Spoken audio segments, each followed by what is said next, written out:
But let's go to New York, where we can speak with Israel's ambassador to the United Nations, Ambassador Danny Danon. Ambassador, thank you very much for joining us. We just heard in the last few minutes Daniel Hagari speaking, saying that that area in southern Beirut, a Hezbollah stronghold, was targeted. We've seen this area targeted in the last week a number of times. A number of civilians, sir, have also died as a result of that bombardment and the strikes. Can you tell us who was the target today? We target terrorists, period. They cannot hide. Not in the basement of the Dahya. It was Hassan Nasrallah, the leader of Hezbollah. I didn't hear your question. I said we understand that it was the leader of Hezbollah, Hassan Nasrallah, who was targeted. So I will not comment on this specific attack, but I can tell you that the guys who were sitting there, whether they were Lebanese or from other places, were plotting attacks against Israel. They were plotting to murder Jews. And we are not going to wait idly by until they will implement their attacks. We're going to take actions, and that's exactly what we did, and we will continue to do that. Those terrorists should understand that we will not wait for their attacks. Enough is enough, like Prime Minister Netanyahu said today here in the General Assembly, that we will take the actions we need to take. Ambassador Danon, I mean, the fact also remains that, and the IDF spokesperson said this, if these headquarters were, what you were after, they say were deeply embedded in residential areas. So we are expecting civilians, women and children, also being killed as a result of this attack. Well, we're doing our best to minimize civilian casualties. But according to international law, if you have terrorists hiding, you take action against them. When the Allies conquered Nazi Germany, unfortunately, there were also civilians who paid the price. Ambassador Danon, I mean, part of the rules of war... Let me finish the answer. Our intention is to target the terrorists, and we take the precautions. We use specific weaponry in order to make sure that we target the terrorists. Unfortunately, if there are civilians in the same room with the terrorists, it's unfortunate. We regret that. But our intention is to minimize civilian casualties and to target those bad guys. Ambassador, I mean, I was standing here and we could see the plumes of smoke, the blast just behind me. It was the biggest attack on Beirut yet, and the IDF has said that the Hezbollah headquarters were deeply embedded in residential areas. I mean, the rules of war require you as a state to inform the citizens and civilians to, that they are going to be targeted, to move. You have said that you have made phone calls, you have informed people to move out of the area. Did you do that before this strike? I will be very clear. The terrorists of Hezbollah will not find a place to hide. Not in Beirut, not in anywhere else. We will find them, we will kill them. They were the ones who started the attacks against Israel with no reason, without any provocation, just to show solidarity with Hamas, who butchered our people. So they can choose to stop the violence now. They are not doing it. But once they are fighting with us, they will not be able to hide. Ambassador, I'm just going to show our audience image of Prime Minister Benjamin Netanyahu approving that attack. Did you inform the United States before you did it? Because some Israeli officials are telling the press that they informed US officials before this attack. So I will not go into details. We have a strong relationship with the United States, but we are a sovereign country. We take our own decisions. And by the way, I don't think anyone informs any other country when people are sending rockets into Israel. Thousands of rockets fell in Israel. 70,000 Israelis are refugees today in Israel. So we are at war against Hezbollah, against the terrorists of... Yeah, Ambassador Danon, the US Secretary of Defense, Lloyd Austin, has said that the US was not informed about this attack prior to the IDF, launching this aerial bombardment on Beirut? So I told you earlier, I will not go into the details. We have the commitment to hunt those people down. We told it to our allies. We mean business. We waited for 11 months. It didn't work out. And now I think that the Lebanese people must take a stand and demand that Hezbollah will stop the aggression against Israel. They were the one who started it. They are dragging the Lebanese people and the state of Lebanon into a war because they want to show solidarity with Hamas. So I think now is the time, and I would say today in the Security Council to the Minister of Lebanon, take responsibility. Protect your own people. Don't allow Hezbollah to hijack Lebanon. Ambassador, whatever it takes. I mean, we saw the death toll since Monday rise to about 800. We now are seeing this massive attack on the capital, Beirut. The southern area has been targeted a number of times since Friday, but this is no doubt the largest strike. Whatever it takes, including the death of women and children and families.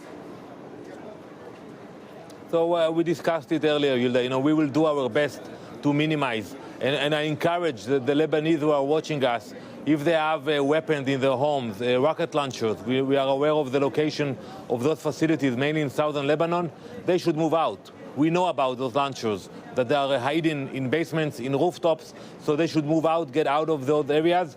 We will degrade the capabilities of Hezbollah, and we will make sure they are not able to continue and threaten our communities.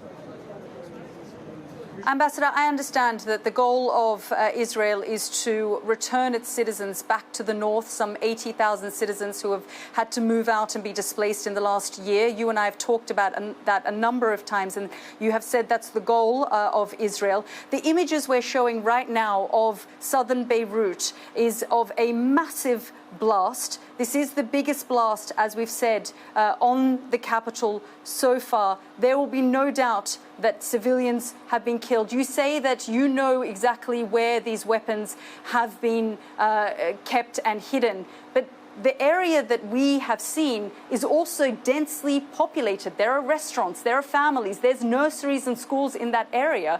It is an area where many poor families live and have nowhere else to go, nor have they been given prior warning of these sorts of attacks. They have nowhere to go. This city is extremely anxious, it is on edge, and they don't know where this is going to end. Let's call it as it is. We know that Hezbollah is using Lebanon as a launching pad for their terrorist activities. And I think that the responsibility of the Lebanese government to stop this situation. If you host terrorists in your living room, don't expect something good to happen. You have to push them out. You have to condemn them and tell them, do your own things, but not in my backyard. Unfortunately, it's not the case today in Lebanon. You see the strength of Hezbollah, and you are there. You know what I'm talking about. Wait, let me finish my sentence. Easier to... You see Hezbollah, no, I will finish my sentence with all due respect. You see Hezbollah in the government, you see Hezbollah in the border with Israel, you see Hezbollah in the media. So if you allow Hezbollah to run Lebanon and to run Beirut, you cannot come and complain that we are attacking Hezbollah and they are next to you civilians. It's your responsibility for the Lebanese government to get rid of Hezbollah. Well, it's easier said than done. They've existed in this country for well over 40 years, sponsored and funded by Iran. Not at the same level and not at the same influence that they have today.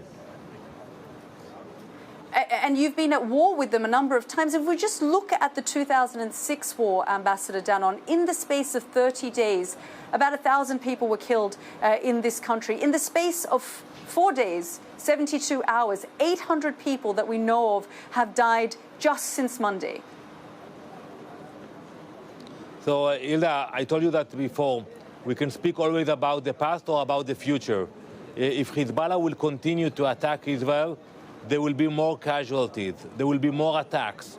What will you expect us to do when we are being bombarded on a daily basis with thousands of rockets? What should we do? Wait for the UN and come and stop Hezbollah? Wait for the unified forces to do that? We have no other option. We are determined to defend our people, our state, and that's exactly what we are doing. Maybe you can offer me a different solution for the aggression of Hezbollah. And I remind you, the only reason for the conflict is to support Hamas' brutal attack against Israel. There's nothing to do about Lebanon, about Lebanese interest, about the Lebanese people. It's only about supporting the interest of Iran that uses Hezbollah like a puppet.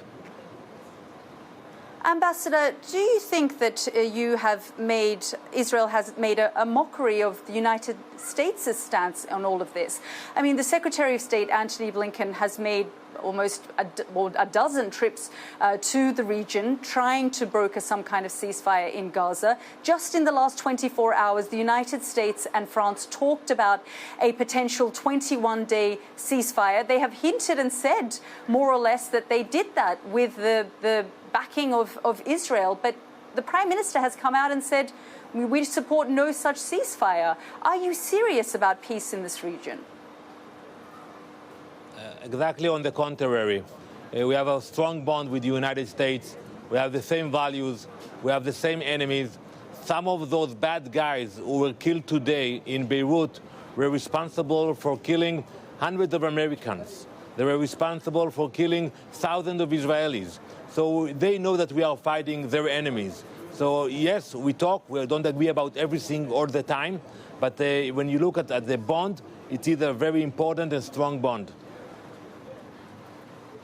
Ambassador, we're just looking at some footage from earlier of the blast. I mean, the area looks completely devastated and destroyed. We don't have any real confirmation of the number of people who have been killed. But Ambassador, I mean, do you take responsibility for, I know you say you're targeting terrorists, but when we look at these images and the devastation and the destruction, and we know it's a densely populated area, it is, yes, a Hezbollah stronghold, but many families live there who are not affiliated. Some people are affiliated with Hezbollah, but there are families who are not. Do you feel responsible for the death toll of these civilians? So I told you earlier, I feel responsible for the people of Israel. When I see the rockets that were launched into Tel Aviv with explosive of 500 kilograms that were threatening my people, I know we have to take actions in order to protect our people. We're fighting a war of self-defense. So the blame is not on us. The blame is the one who started this war and continuing this war, and that is Hezbollah. Not the Lebanese people, but Hezbollah. And I think, and I expect the Lebanese government to say something about Hezbollah. You know, you are welcome to watch the debate that will start here in the Security Council. I'm sure you will not hear the Lebanese representative even mentioning the existence of Hezbollah in Lebanon today. So you can ignore the reality, blame Israel for everything, but at the end of the day, the Lebanese should look outside of the window and see what Hezbollah is doing to Israel and what Hezbollah is doing to the Lebanon people, to the Lebanese people. Ambassador, thank you so much for joining us here on the program. Thank you very much, Yalda.